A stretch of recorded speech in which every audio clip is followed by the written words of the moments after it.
excellent. Thank you, Wolfgang, so much for joining this podcast series. It's truly an honor, and especially because the series is named after your concept that you coined in your latest book, Tehnologos in Being. So I really wanted to talk to you and to have this kind of even more direct conversation because this was also my line of research in my master thesis, and also I kind of established a more personal connections with these questions that you have.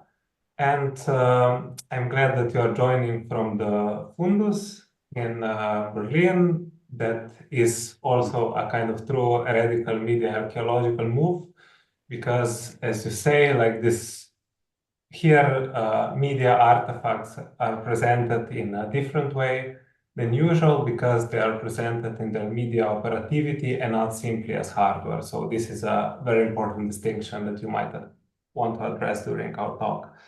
But at the start, I wanted to have this kind of conversation also throughout media history and to ground media archaeology in general and your project of radical media archaeology more specifically. And I would want to start with the beginning of media theory, maybe in the second part of the 20th century, because I'm interested in this transition that happened, for example, with McLuhan, how he transitioned from literary studies to media studies or media theory. And the same thing happened also with Kittler in a German and not Canadian context. So I'm curious if you could kind of give us kind of a historical background for this interest in media that happened at that time, and what were, for example, the specifics of McLuhan in contrast to of Kittler in contrast to McLuhan, because the move that McLuhan made was that he kind of broadened the concepts that people in early computer science were using into a sociological and anthropological setting. So I let you speak now. Yes, thank you. So to start directly from the question, why is it that literary studies has been the origin for McLuhan and for Kittler media studies turn? The reason is that McLuhan, he, as a trained literary scholar, he came from the literary avant-garde, and the avant-garde was so conscious of letters as material operators of literature. So instead of just reading literature, of writing poetry in terms of semantic content, the literary avant-garde in the first half of the 20th century was very much aware of the typography, the colors, the spacing of the letters, like visual poetry on paper. So suddenly the real media message of literature became aware, which is printing, writing, the alphabet, black ink, paper as material support, as condition for storage. So from that, McLuhan moved to an awareness of the technical material element of communication. So that's how it started, from the alphabetic code into being aware what are the new codes of or signals of communication. And that's why he wrote his first book on the Gutenberg galaxy, the making of the typographic man. So he took the word literature literally, looking at the letters, at printing, writing, etc. And then this was followed, of course, by understanding media, where he saw that writing, the medium of literature, was replaced by signal transmission. Radio and television have nothing to do with the traditional cultural technique of alphabetic writing. So he was aware that literature was challenged or replaced by a new regime of electromagnetic waves, about which McLuhan then wrote a lot, down to his fascinating idea and notion of so-called acoustic space, which is the space of electromagnetic waves.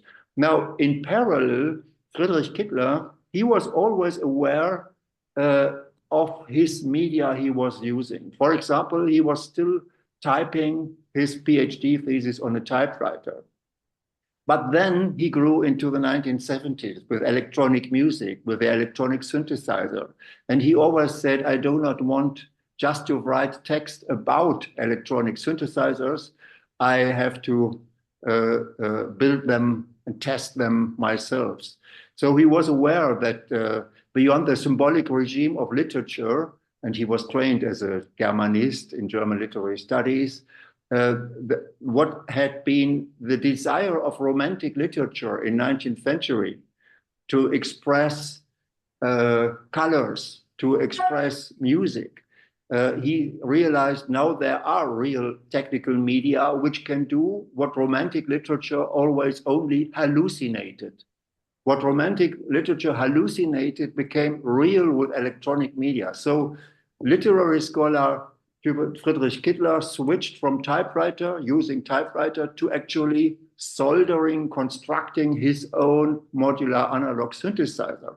Next step then was, because he was fascinated in transposing his own voice from a male voice to a female voice. This is the obsession of Kittler, down to his research of the siren songs in Homer's Odyssey.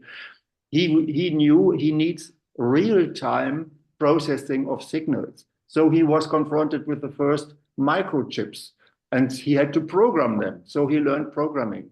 Suddenly, literature returned. Kittler did not leave literature behind, but he realized that there is a recurrence of literature, which is now the alphanumeric programming code of computers.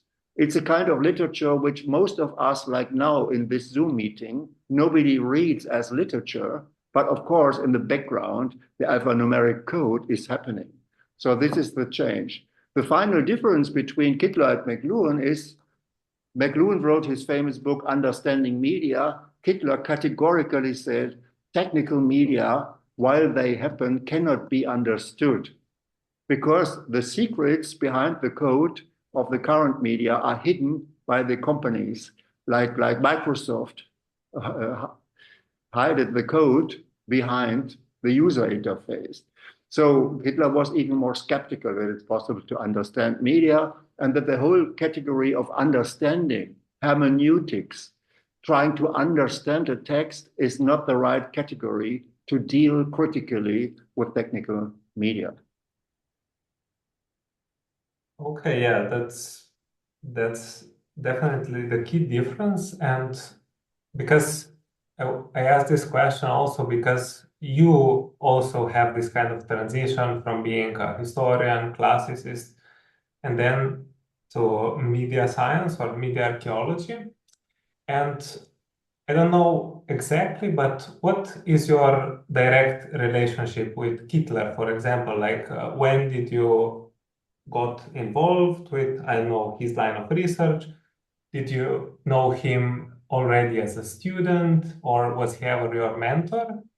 And also, because Kittler was such a, kind of such a presence as a figure, like you can make a mythology out of his personality and his work.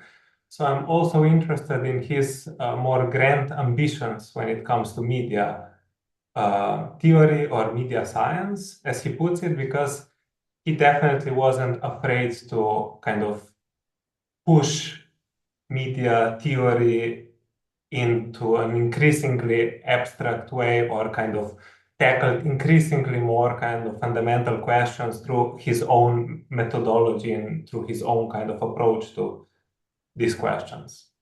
Mm-hmm. Yeah, so to start with more personal memories, well, I did not come from literary studies like McLuhan or Kittler. I have been fascinated with deep time. So I studied history. So I studied literally classical archaeology. So I studied ancient languages like Greek and Latin. I was fascinated by the temporality of culture. And that was finally why I discovered media science, because I suddenly discovered that the temporality of culture can be researched best with technical media, because they are time manipulating media. They do storage, transmission, and processing. They do delay, they do other things with time. So suddenly, my fascination as a historian, fascination with time, was replaced by research of media, time-giving media.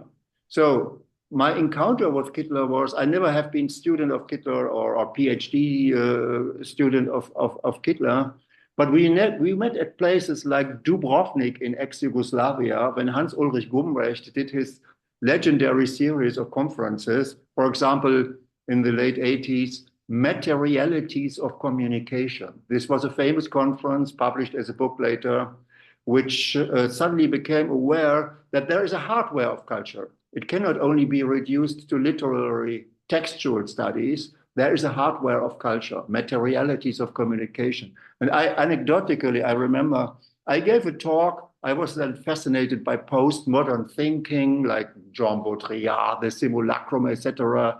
I gave a talk about Xerox copying, the question of how the original disappears in this identical reproduction, but more in postmodern terms. And I still remember Kittler saying, raising his hand, young Kittler, and saying, well, have a look at the Xerox machine itself, which I then took seriously. In the meantime, I did research on what happens to the text when it is copied in the Xerox machine. It becomes an electromagnetic latent space before it's then printed on the copy paper.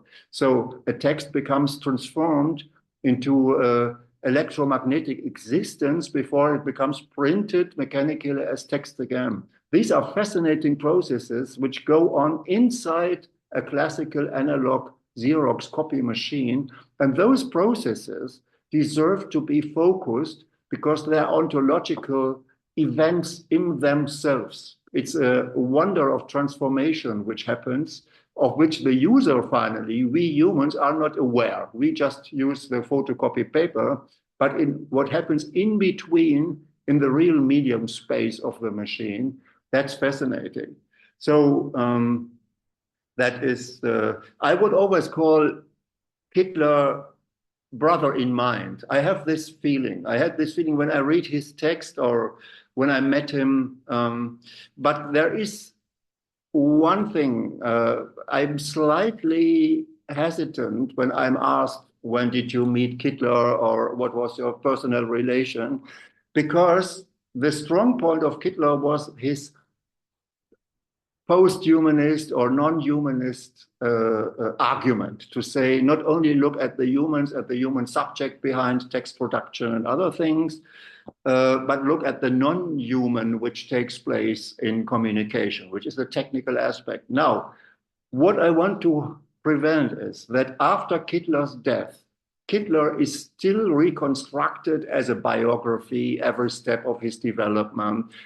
We are now tempted to treat Kittler exactly the way he did not want to be treated as a human. He said the technologies are an end to the human, or they are a non-human thing. And Kittler himself is not human anymore. He is now a storage. He is in an archive. There are his papers, there are his technical artifacts. So in the meantime, I wrote a text on the exorcism of the proper name of Kittler out of Kittler memory. I want to treat Kittler as a series of K-I-T-T-E-R. It's now letters. It's a technique. It's a symbolic order. And we should not confuse it with human memories. So I'm, in a way, trying to apply Kittler on Kittler himself or itself, or turn Kittler from himself to itself and treat him as a media memory, which he is now with all the printed books and recordings and whatever it is. So in a way, I'm against historicizing Kittler, which is now absorbing Kittler into cultural and intellectual history, but that's taking the cutting edge out of Kittler. So even Kittler has to be applied on Kittler itself now. That's my media archaeological ambition, and I rather keep my private memories, which I have as a human with Kittler, private, actually. Yes, yeah, definitely. Of course, yeah, Hitler's anti-humanist stance is the key part to understand his project, but I'm still interested because in how his work relates to a more grandeur ambitions of media science. Mhm. Because like if we compare it to other departments, their research focus are much more kind of specific, grounded more into kind of empirical reality, like a specific domain that they are researching, and also like more connected to what is happening in culture in general. Whereas for Kittler, like even if we consider his famous statements from gramophone typewriter film or yeah, just how he wrote his text, there was always more to his media scientific project. This was always, it felt to me like this was always, first of all, a philosophy, and then maybe something else or something more. And I know that Hitler had also like a conflictual relation with philosophy as well. And also like for example, one of the crucial moves of media science was, for example, how he kind of outdo Foucault. Whereas Foucault has this historical a priori, Hitler Mhm. goes a level further and proposes a technological a priori. So I'm interested in this aspect of his work and how it connects to your work as well. If you could kind of Yes. tell something. Yeah, I will do so. Kittler, he was heavily influenced by Michel Foucault, by discourse analysis. We know that by the archaeology of knowledge and other approaches by Foucault. But he did not want to reduce it to philosophy, but at the same time, he wanted to be philosophical and empirical at the same time. And that's why there is only one moment I carry one object from the fundus here. Um,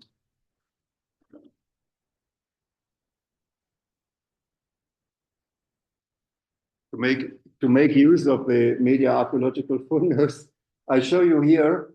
You see, this is a typewriter.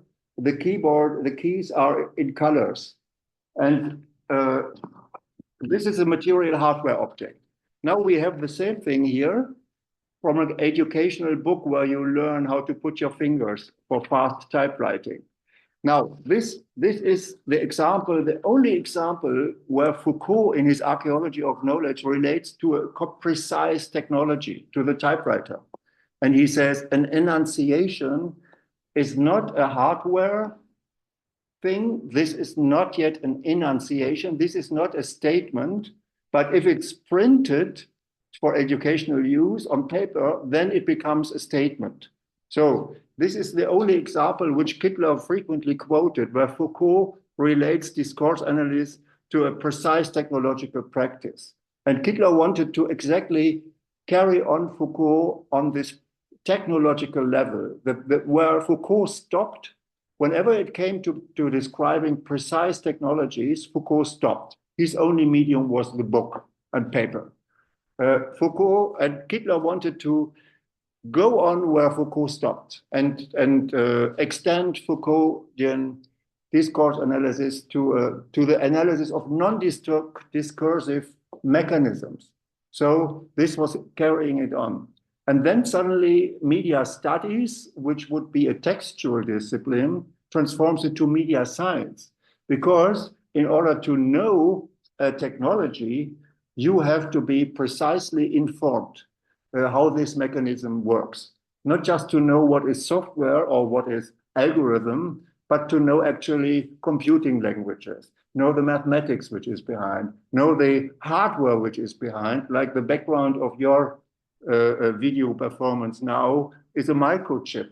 Actually, to know the electronics which takes place in the so-called logical gates. Every microchip is not just logical, but it's technological.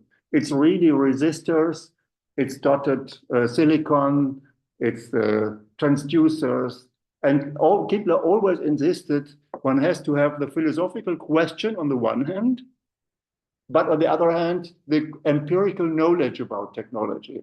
And that actually why it has been so important that media science has been turned into a really academic discipline which students can study, because it takes a whole series of semesters to be educated on both levels, the philosophical questions about the ontology of media and the precise knowledge of what media are. That's why we have the fundus here, the collection of artifacts, so students can actually know what they are talking about when they talk about media. Because to take a term from linguistics, I make a big difference between intransitive and transitive dealing with media. Intransitive is what we do now. We speak about media or media theory. But it makes a difference if you are, like I am now, in the presence of media objects. And I am aware of the medium while I talk. So what I'm looking for is a transitive media philosophy, which is producing epistemic insight, which is producing knowledge, not afterwards or in an abstracted way, but at the moment when I'm in touch with the medium itself. It's like an affective media theory, a techno-affective media theory, or a tech knowledge. We have the word tech knowledge, which was coined and written in a strange way by German philosopher of techno music, QRT. He wrote a book, Tech Knowledge. So it's technical knowledge and knowledge, tech knowledge fused into one. And this happens when it's directly coupled and not separated. Usually we separate theory from engineering. But what if in the moment of engineering, you are philosophically aware of the beauty of knowledge which takes place in engineering itself? That would be the direction, which Kittler sometimes did in his nights when he was soldering his modular electronic synthesizer. And I feel very close to this direct, immediate approach. Yes, because I was quite inspired by the paper that Klaus Pias wrote on the peculiarities of media studies, I believe he termed it, but it connects with media science and media archaeology, because in that paper he argues that media studies are distinct to other sciences or disciplines in the way that they don't have predefined methodology or an object of study. So for him, media studies are more like a discursive strategy, and they're kind of what they are tackling is mediation, or how knowledge is mediated.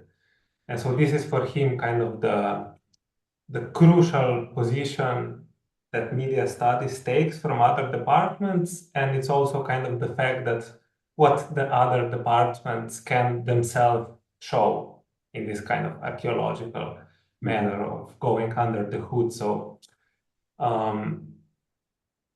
probably Hitler's approach works along the same kind of direction to kind of tackle the question of mediation directly.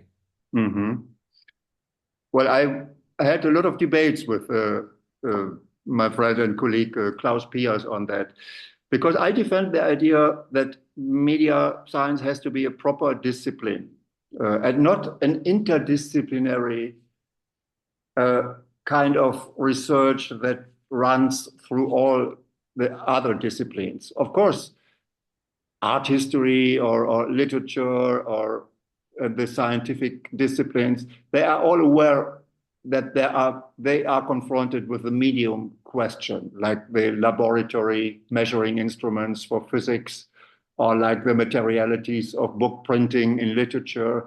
Most disciplines have been aware in the meantime that they are partly product of mediated processes. But I think still, in order to know more precisely about what is actually book printing, what is the technique of printing, what is the origin of handwriting in the vocal alphabet, what is the difference to the alphanumeric code. It's not just all kinds of writing. What is the difference between analog and the digital kind of writing?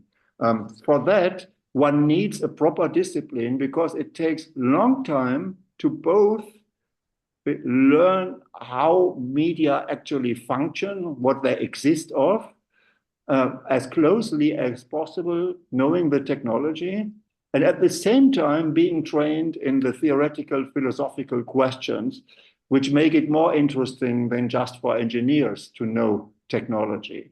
And for that, we need a proper discipline and not simply an interdisciplinary program, how the Americans would call it, like media studies. And I think at that point, Hitler was pleased when at Humboldt University, Medienwissenschaft as a proper discipline was started. I remember the evening he was there, and then he said, a new science is born. And he liked the idea that we do precise studies of media and not just interdisciplinary meta-reflexive discourse analysis. So because media are real, that's why I insisted on having this video conference in the Media Archaeological Fundus, because I myself have to be reminded that there is a resistance of the media. They want to be known precisely, and it's not enough to sit in an empty room and just write text about media. We can read technical information, but if you are confronted with a real technical thing, you are challenged by the medium, and that changes the philosophy. Yeah, that's because this connects well with another thing that Hitler is known for, and this is technological determinism. He is accused, similarly to McLuhan, of technological determinism, and I think it's important that we unpack what is meant here, because another thing that connects is that, as Hitler was kind of saying, for him, like media science, at least in some of his work, or some of his assertions, worked as a kind of replacement for philosophy, or at least for the philosophy that was kind of prevalent at the time of his writing. And this is like, media science would be kind of the first philosophy in the Aristotelian sense of metaphysics, like the first science. And like when I discuss Hitler's work or your work with, for example, other people, like that time I discussed it with sociologists and anthropologists, Davor Löffler, they are skeptical of why should we prefer, for example, trying to understand these new abstractions or new kind of levels of mediality that are happening in our reality, or like why should we privilege technologies when we want to kind of understand and systematize these changes in relation to something else, like if abstractions are cumulative, if they happen on every level, the same kind of insights can be reached even within, I know, mathematics, philosophy, biology. So what is so special about this technological matrix that gives it such a privileged position to accessing this kind of first fundamental level? So that's, I believe, one of the crucial questions, because it ties again with the question of technological determinism. Why should technology be the crucial starting point? Well, there are, of course, Hitler is very often quoted with the technology is the condition of the present, or so it's, and he's aligned with the idea of the determinism. Well, there are several levels of determinism. The first one is, we are talking now, you're sitting somewhere in Ljubljana, I suppose. I even don't know if you're sitting in Ljubljana. You could sit somewhere else. The fact, and I'm sitting here in former Hegel's house in Berlin, opposite of the Pergamon Museum. The very fact that we can talk across distance almost at the same time, we share almost the same time, but we do not share the same space. This is a shock to the cultural tradition. For thousands of years, it had not been possible that people could communicate across distance. Now, this is possible by the Zoom video conference software and the computer hardware which we have. This determines the possibility of that we are talking now. Now, this is a very direct reminder of the technological condition. But on the more fundamental level, on the principle level, there are two things where I come close to Davor Löffler or Bernard Stiegler in France in his books, Technique and Time. It's not just that humans and human culture is determined by technology, but even more, the definition of the human itself is already interrelated, entangled with technology. Because from the first moment that there is something like articulated speech, the human biological being becomes technologically programmed. That's why children take a bit of time until they learn articulated speech, because this is a digitization of human behavior. We are not just uttering sounds or cries like other animals. We are speaking in an articulated way. Now, this is technologizing the human, or the human is defined by being technical. There is a co-evolution of techniques and human. So there is not the primary human, and then there is his extension by technologies. That would be the famous McLuhan definition. Media are extensions of man. But Davor Löffler or Stiegler and myself and Simon Don, they stress the fact that what defines the human as human is its being technical or technological from the beginning. Now, you ask, what is the privilege? Why do I claim for media science? Or why is radical media archaeology so much concentrating on technology and not on all the other aspects of society, like economy, etc., etc.? Well, technology is the moment where the human mind directly is confronted with matter and energy, because philosopher Hegel, who is my house ghost, he would call it objectivation of the mind. There is a passenger. Hatten wir nicht 17 Uhr gesagt? Ja. Versucht ein bisschen, machen Sie erst fertig. Yeah, I'm suddenly interrupted by a guest of the Media Archaeological Fundus because the door is open. Yeah, hello.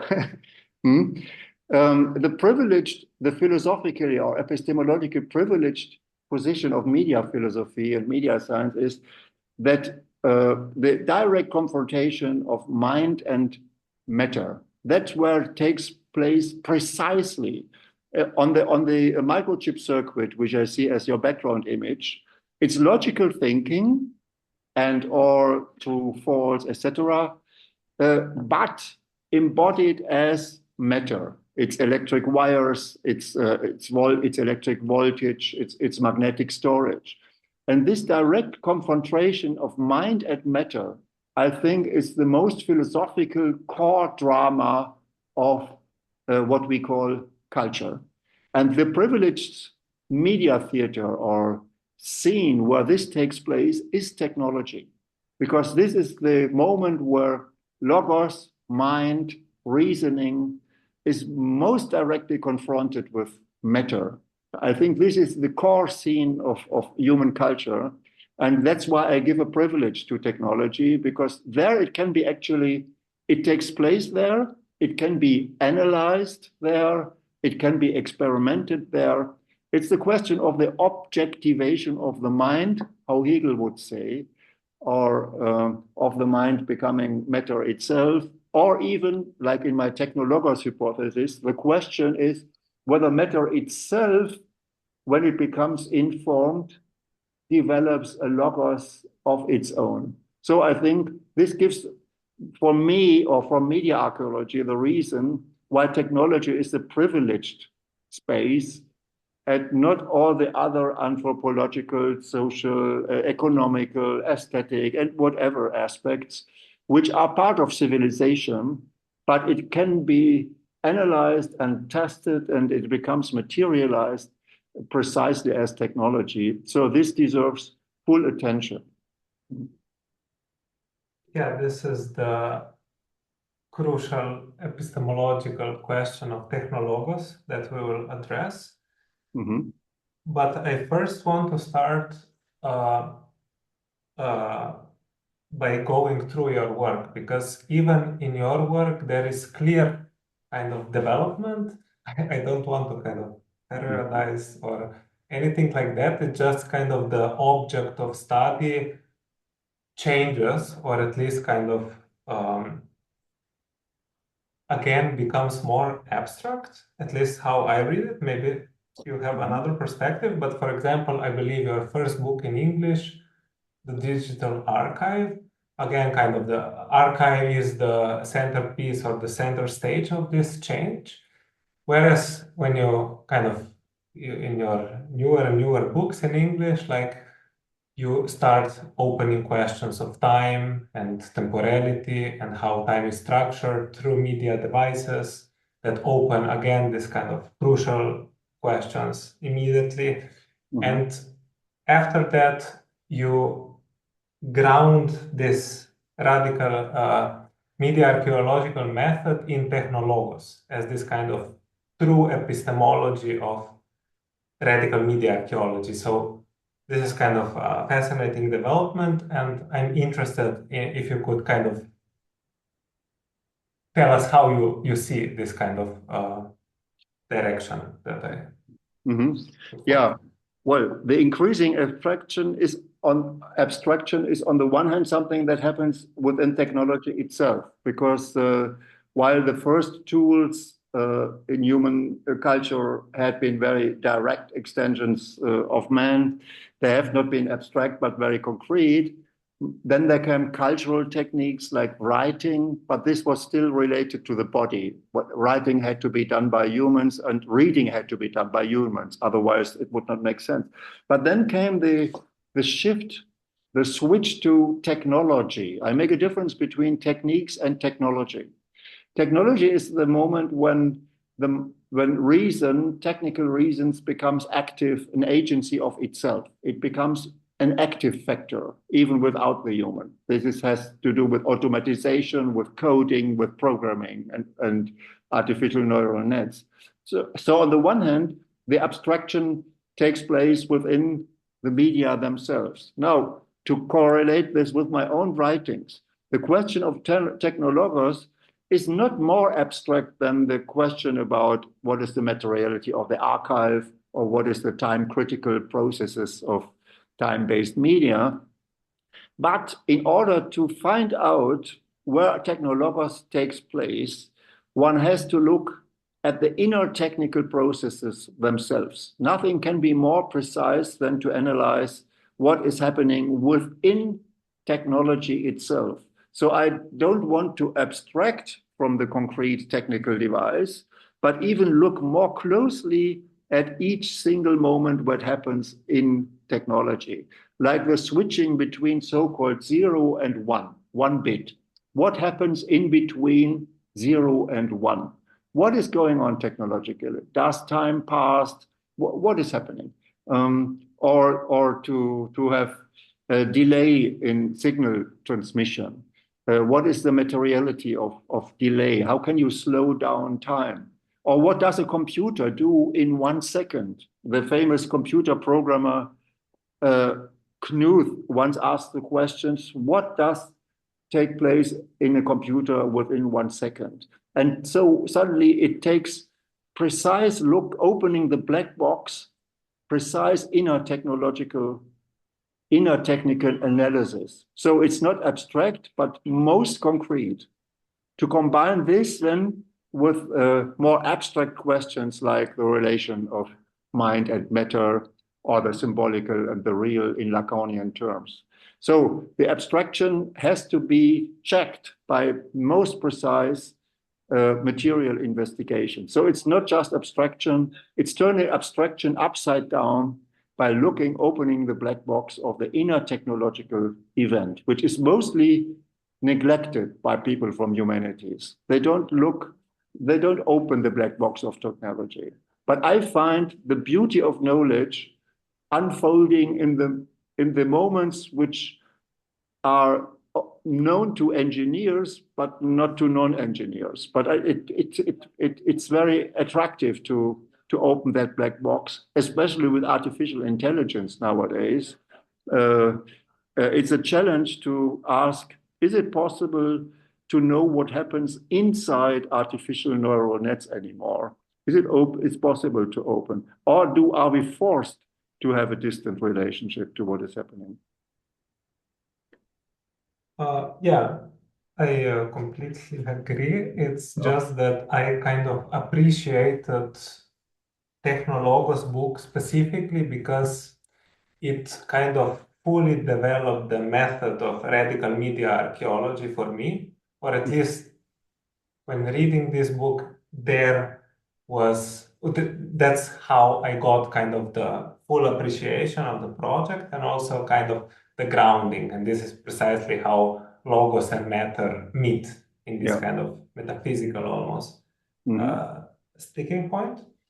And I'm really interested in how the nature of abstraction changes through this implementation or operationalization of logos as informationalized matter, as you kind of formulated. And that's why kind of one of your, let's say, media archaeological heroes for you is Turing, precisely because of the shift he did with the Turing machine.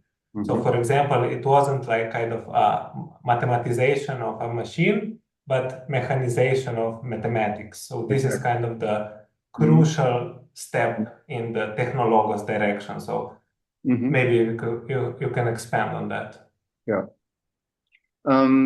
Yeah, that's the crucial shift from technique to technology. What could even say? It's the moment where I can explain why I use the term radical media archaeology, because media archaeology as a method has been widespread, luckily, so far. Even artists are calling themselves media archaeologists, like Paul de Marinis and others. Mostly, but this is related to the idea of obsolete or dead media. Radical media archaeology is not radical in the revolutionary sense, but radical in the mathematical sense. It takes it plays with the idea of the square root of the radix to go really radically inside technology to discover its epistemological beauty of knowledge, which unfolds. And even Turing had this experience. He says even the most abstract machine, the Turing machine, you can write a computer program and do computing with a pencil and a paper and eraser. Then you are computing already. But then he suddenly became aware in a footnote that if you write the symbols too close to each other, the ink blurs between the distinct signs. And then suddenly the computer is not digital anymore, but it becomes an analogous noise. So there are material barriers, limits to computing. Like Moore's law, you cannot condense microchips anymore at more. That suddenly matter intervenes and says there is a limit to logical reasoning. Because of the materiality, and the materiality itself knows it. I refer, for example, to the artistic research of media artist Joost Rekveld with his research on analog computing. He discovered, being confronted with electronics, that electronics has a reasoning of its own. It's not just what we do with matter, but matter itself, informed matter, has a knowledge of what it could be, even if humans do not yet discover it. It's like in ancient times, there have been a lot of experiments with matter which anticipated later media, but humans were not yet aware of it. So matter informed matter or informed energy has a knowledge, a technical knowledge, which is beyond what is actually discovered by the humans. And so the technologos, it's an hypothesis. It's not a positive evidence, but it's a question if there is something like a proper knowledge of matter and energy itself, which is still different from biological matter, for example. It's we are now, in terms of environmental studies, much concerned with matter itself. Does it have some intelligence? Matter itself, does it know something? But technology is always the confrontation of mind and matter, and this is a unique way of being in the world. And this produces an existence of its own, which I then named playfully Tehnologos. And like we are currently in this kind of AI period, everyone is kind of talking about it. And I'm interested in how you see the connection between AI and technologos, because also in the current breakthroughs, there's some sense that there's a shift in how we kind of understand computation that is happening. For example, like the distinction between hardware and software is somewhat changing, or like software is kind of has an impact on how the hardware is developed and things like that. And also the way the interaction with the machine is happening has also transformed. Like if we look at, I don't know, computer art, the artist was just kind of instructing the computer without computers having any kind of internalized representations of these instructions. Whereas with AI, there's kind of a sense that machines themselves are kind of learning in this kind of technologos manner. So I'm kind of interested in how you see this kind of developments, and yeah, what are your perspective on these questions? Mm-hmm. Yeah. What we call now artificial intelligence or deep machine learning is a challenge to traditional media philosophy and traditional media archaeology even, because it's not enough anymore to say, like Hitler said, there is no software. In the end, all software is simply hardware. Okay, in the background, once more, we see your beautiful microchip enlargement. But most artificial intelligence currently is done on more or less standardized hardware. So it doesn't bring us further. We don't gain further insight by knowing that basically artificial intelligence is operated upon transistors and its transistor logical gates. But it's the combination of hardware with data which produces a kind of unpredictable behavior. That's part of the algorithmic theory itself, that it cannot be 100% predicted to be logically consistent. So this opens a new sphere which says there is a kind of diagram, mathematical intelligence, which at the moment when it is materialized, like in artificial neural nets, can develop its own form of intelligence. And that's mathematics, if it's only written on paper, cannot do anything. But if you do it like in massive parallel processing in current artificial neural nets, in combination with data which you cannot predict, then it starts to unfold its own intelligence. And that's the moment where Tehnologos becomes crucial, because the soft intelligence theory says the machine only emulates human intelligence. The strong intelligence theory would say, let's grant technology an intelligence of its own. And the remarkable thing, it's different from the human one. It's not The point is not to find the equivalence to the human intelligence. It's more interesting when the errors, the glitches, the artifacts are being produced. We see technology has an intelligence of its own, and we should rather enhance this difference, the alien phenomenology, as Ian Bogost would describe it. And media archaeology tries to enhance the human machine difference in that aspect, make it even stronger.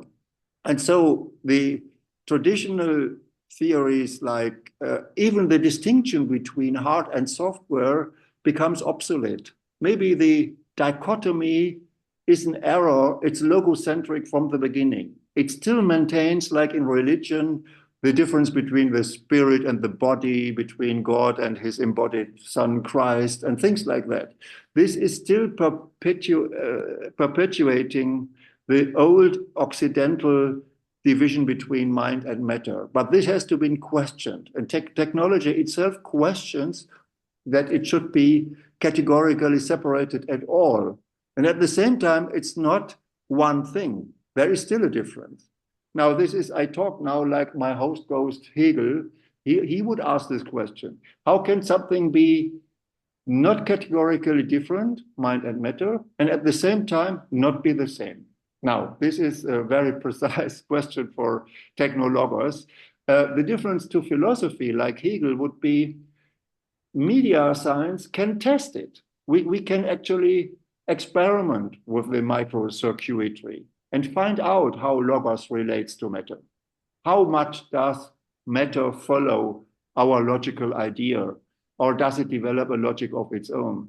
Hegel philosophical dialectics could never test it. It did not have material objects, material technologies, where it could experiment with the objectivations of the mind. That's the difference. Nowadays, we have philosophical tools. And for me, the most advanced technologies are most of our philosophical tools. But it's important to be aware and to ask those philosophical questions and not just use it like ChatGPT for fanciful communication. Yeah, I really like this term that like this kind of new technologies can be understood as philosophical laboratories in themselves.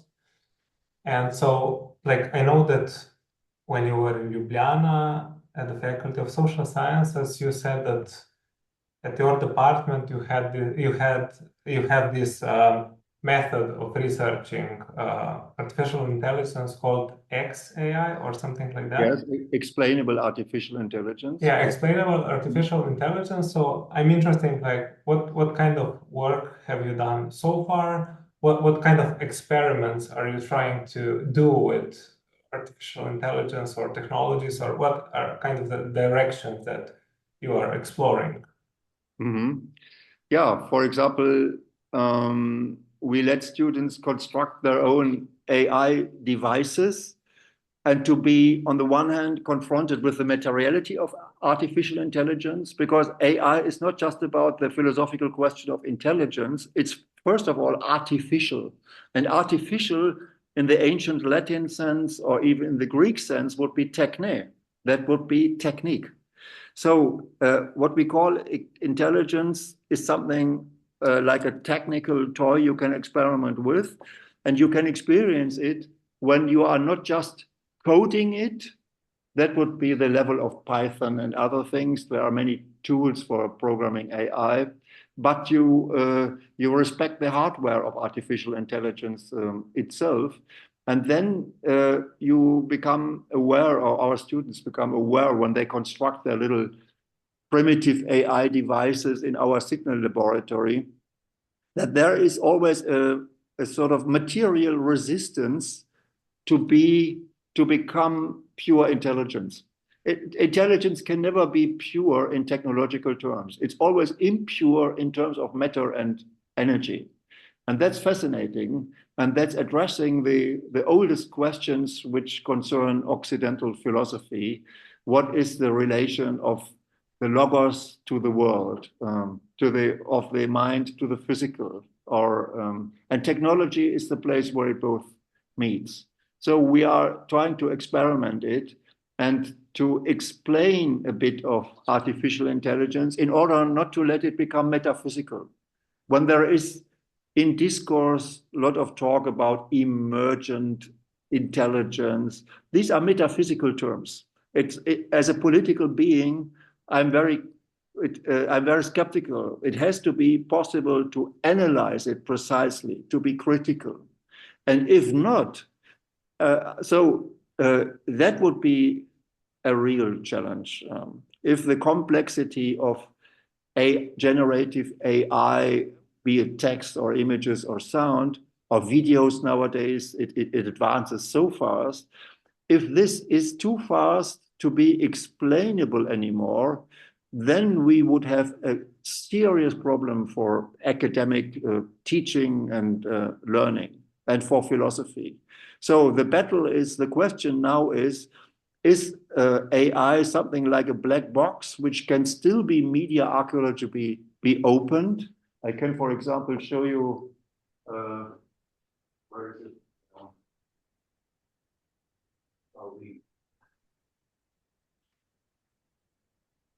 We in the media archaeological fundus here, we construct artificial intelligence, artificial neurons, for example, a small artificial neural nets from single transistors or even from the electronic tubes, which were in the beginning of computing the equivalent of a human neuron.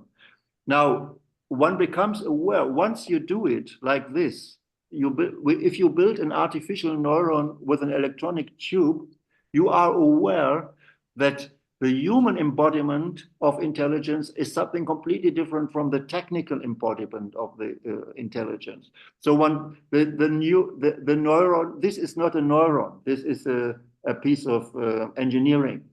So one becomes more critically aware of the difference between human intelligence and artificial intelligence. And so opening this black box and trying to explain it, avoiding terms like understanding AI. And it's not about understanding anymore, but at least it should be about explaining. And that's what media science does, because science is honest enough. We can try to explain some events in the world. We are not metaphysical about it. We are not judging it. We are not semantically evaluating it, but at least we try to explain it. So quantum physics is exactly the same kind of scientific effort like media science does it now with artificial intelligence. Okay, and maybe for the last question, because before I open it up to the audience, I'm just kind of wondering how you see the future of media archaeology or radical media archaeology. I know that you are kind of alluding to the problem of interpretability and of media archaeological method when it comes to artificial intelligence. But still, when I'm researching or following this space, I also see kind of a new generation of media archaeologists. For example, I know Christopher Ernst, Sandeman, I think, and a bunch of others. And they are also kind of heavily utilizing this theory in relation to AI and so forth. And also, you said that you are currently working on transitive media. And recently you were talking about AI aesthetics. So I'm curious, like how you see this space developing in, let's say, 5 years, or what will be the questions then? Well, the crucial questions that concerns the future of media archaeology, but the future of media science as an academic discipline as well, to find an answer to the challenge of artificial intelligence. We talked about it because, as you see in this media archaeological fundus, so far we could say you have to know the medium, of what elements it consists, how does it work, the electronic television with the tubes and electronic cathode ray events. So it could be touched. It's like the media archaeological fundus. How can I now put the elementary features of artificial intelligence on the shelf or here on the workbench. That's difficult. It's because it's so complex. It's so mathematically complex. It happens in such a speed. It's combined with the data. So suddenly we cannot reduce artificial intelligence to the core elementary engineering devices anymore. We cannot reduce it on the symbolical level to the core programming features anymore. Programming is still there, but it doesn't explain the power of artificial intelligence. Now, so this is a challenge. Can it still be made haptic, transitive, for our senses and reason, explainable, touchable, experimentable? Or does it really change our relation to technology? That's why AI is not just a fascinating subject of today, but it's a challenge to media archaeology itself, to the claim. So I'm working on it, and I'm still ongoing to find answers. But media science has to address this challenge, and that's why we become a bit post-Hitlerian. It's not enough anymore to say let us reduce all technology to the question of hardware. Even if it's still true, all media still operate basically on hardware and energy, and with all its environmental problems and rare earth and political aspects. That we know. But the fascination of artificial intelligence is not just the speed of hardware and the big data, which are owned by the big platforms, but it's a challenge in terms of reducing everything to matter or energy. So it's an open question to which I do not yet have all the answers, but I try to find answers and even the limits of media archaeology when it is confronted with artificial intelligence, because the mathematical part of artificial intelligence is so fascinating as such that maybe attention should shift from engineering material knowledge of technology more to the mathematical models themselves, but never forget that these mighty mathematical models of artificial intelligence they need to be incorporated, they need to be embodied, and then it becomes technology again. So it's as if the old question, how mind relates to matter, is now on a second level with artificial intelligence. That might be a dialectical answer in Hegel's spirit, my host ghost here, to your question. And really, thank you, Wolfgang, so much for appearing on this podcast. It was a true honor to talk with you, and let's keep in touch through email and as we've done so far. So I think we can wrap it up here, and thank you again so much for everything. Thank you again. Good luck, and all my respect for your new important format. Good luck. Thank you very much. Thank you so